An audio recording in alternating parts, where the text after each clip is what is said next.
Hey yo yo yo, salut les turfeuses, salut les turfeurs, bienvenue pour un nouveau pronostic de Benoît Requin. Ok, place au pronostic du quintet du mardi, 1er avril, direction Fontainebleau pour le prix des Grandes Fontaines. Plat 3000 mètres, 16 partants, réunion 1, course 1, indice de confiance 1 sur 5. Petit retour sur le quintet de ce dimanche. Dans mon pronostic, je vous ai donné le quintet dans le désordre. Et cette vidéo, je la tourne avant l'arrivée du quintet de ce lundi et je reviendrai dessus demain. Ok, c'est parti, on commence le pronostic et on commence avec le numéro 1, Capani. On écoute Mathieu Pitard, l'entraîneur. Capani, c'est un chic cheval, il fait pratiquement toutes ses courses et demeure compétitif pour le succès. Une chose est sûre, il va se présenter en belles conditions. Cependant, il n'a jamais été très performant à Fontainebleau, mais il a des excuses à faire valoir. Dès lors, je le crois capable de très bien courir. Si tel est le cas, sa place est à l'arrivée.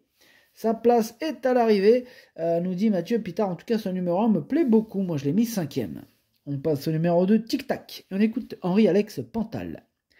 Tic Tac qui vient de faire une bonne rentrée sur ce parcours de Fontainebleau face à ses aînés. Il a progressé sur cette tentative et va débuter dans les handicaps avec les interrogations qui vont avec.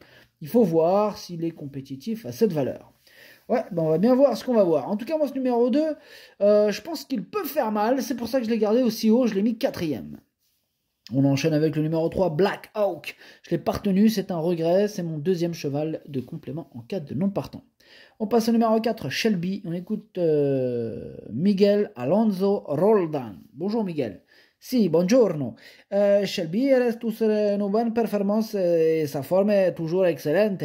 Elle n'a pas beaucoup de marge au poids, mais avec l'aide d'un éventuel terrain lourd, il demeure compétitif à ce niveau et espère que la piste sera à sa convenance et qu'il pourra fournir une bonne performance.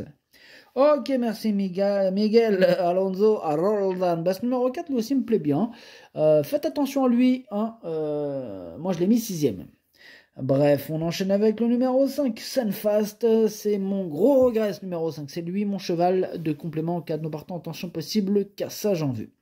On passe au numéro 6, Super Alex. Et on n'aura pas les commentaires de l'entraîneur. C'est Jean-Philippe Dubois qui est parti pêcher avec Captain Ian Barbro. Bref, amusez-vous bien. Ce numéro 6, c'est tout simplement lui mon préféré, et c'est lui que j'ai décidé d'installer en tête. Il y en a un autre qui est en tête, c'est le numéro 7, Moradi. Lui, il est en tête de ma petite liste des possibles casseurs de tickets repérés. C'est lui donc le capitaine de ma liste, hein. Attention à lui. On passe au numéro 8, Il Capo.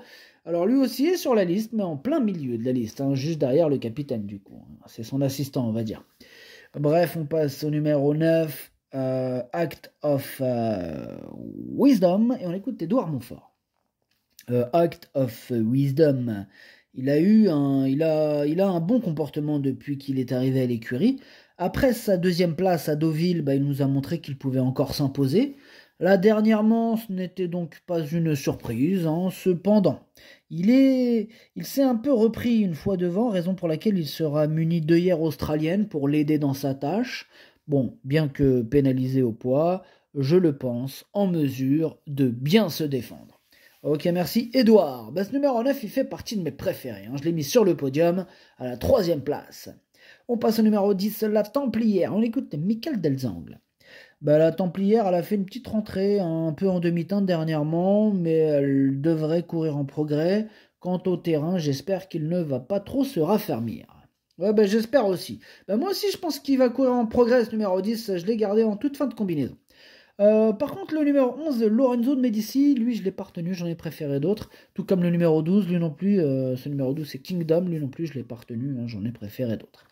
Par contre, le numéro 13, Spinello, il me plaît beaucoup. On écoute d'ailleurs Mario Baratti. Bonjour Mario. Si, ciao. Spinello, il s'est bien comporté pour son retour sur les gazons. Il est baissé sur l'échelle des poids. Il a montré l'automne dernier qu'il pouvait être compétitif à cette valeur. Il est à l'aise sur cette distance. Il devrait très bien courir. Il devrait très bien courir, nous dit Mario Baratti. Merci. En tout cas, ce numéro 13 fait partie de mes deux préférés. Je l'ai mis 2e. On passe au numéro 14, Guinness Star. On écoute Alain Couetil. Qu'en est-il, Alain? Qu'en est-il? Écoutez, Guinness Star vient d'effectuer une rentrée nécessaire à Senan et a gagné en condition car il avait besoin de courir.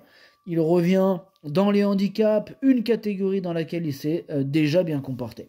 Ok, merci Alain. Ce numéro 14, il me plaît bien lui aussi, je l'ai gardé mais plutôt en fin de combinaison.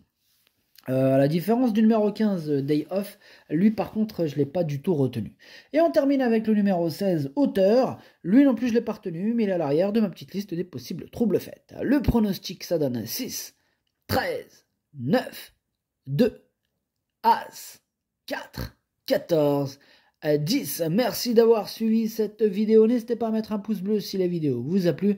Pour accéder à tous mes tickets pour la course du Quintet, rendez-vous directement en description de la vidéo. À jouer avec modération. Bonne chance. Chopez-le moi. Ciao.